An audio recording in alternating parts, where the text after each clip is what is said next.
pukul 11.30. Massa sudah berdiam dan berkumpul di area. Datanya besar, tak diurai dengan jelas. Menyelesaikan kasus Munir Said Tholib. Apalagi membuat kita sedih hari ini. Hak asasi manusia. Apa itu hak asasi manusia? Hak asasi manusia atau HAM adalah sebuah konsep hukum dan normatif yang menyatakan bahwa manusia memiliki hak yang melekat pada dirinya karena ia adalah seorang manusia. Hak asasi manusia berlaku kapan saja, di mana saja, dan kepada siapa saja. Secara konseptual, hak asasi manusia dapat dilandaskan pada keyakinan bahwa hak tersebut dianugerahkan secara alamiah oleh alam semesta, Tuhan, atau nalar. Sifat dan ciri-ciri HAM yaitu bersifat hakiki, bersifat universal, tidak dapat dicabut, tidak dapat dibagi, hanya dimiliki manusia, bersifat kodrati, dan harus dihormati dan dijunjung tinggi. Jenis-jenis hak asasi manusia. Yang pertama yaitu hak asasi pribadi. Contohnya, kebebasan menyampaikan pendapat dan kebebasan memeluk agama. Yang kedua, hak asasi ekonomi. Contohnya, kebebasan dalam membeli, kebebasan dalam melakukan transaksi. Yang ketiga, hak asasi politik. Contohnya, kebebasan ikut serta dalam kegiatan pemerintahan dan hak asasi politik dalam mendirikan partai politik. Selanjutnya, hak asasi hukum. Contohnya, hak yang sama dalam proses hukum. Dan kemudian, hak dalam perlakuan yang adil atau sama di dalam hukum.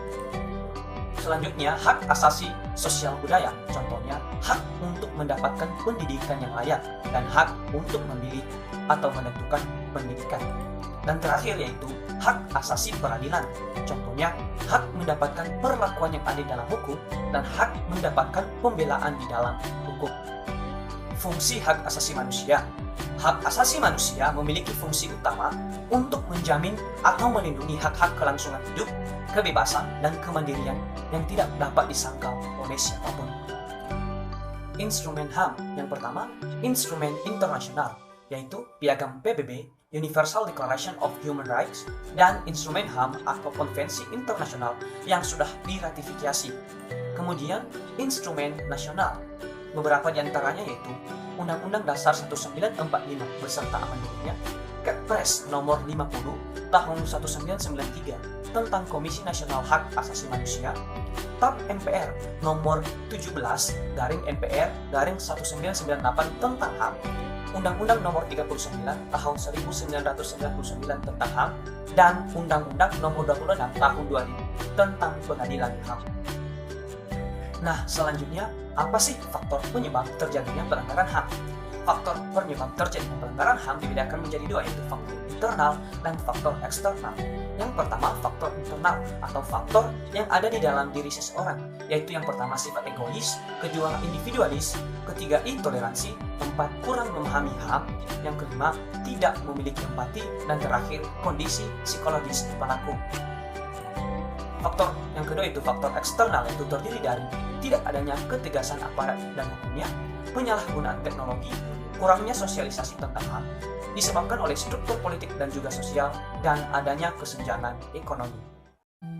Contoh kasus pelanggaran HAM di Indonesia. Yang pertama yaitu kasus pembunuhan Munir. Munir adalah aktivis yang aktif memperjuangkan hak-hak asasi manusia. Saat sedang melakukan perjalanan menggunakan pesawat menuju Amsterdam, Belanda, Munir meninggal dunia. Menurut uji forensik kepolisian Belanda, terdapat jejak senyawa arsenikum di dalam proses otopsi. Munir diduga meninggal karena diracuni oleh seseorang. Kematian Munir diduga karena ada pihak yang tidak suka terhadap sepak terjang Munir di dalam memperjuangkan hak asasi manusia. Kasus yang kedua itu tragedi Trisakti yang terjadi pada tanggal 12 Mei 1998 yang melibatkan mahasiswa yang berdemonstrasi menuntut Presiden Soeharto turun dari jabatannya.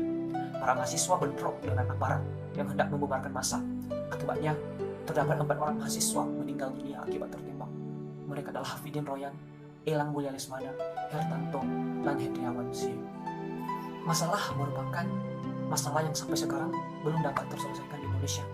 Setiap harinya kita mendengarkan kasus pelanggaran HAM di mana-mana. Banyak sekali orang yang kehilangan hak-haknya di Indonesia.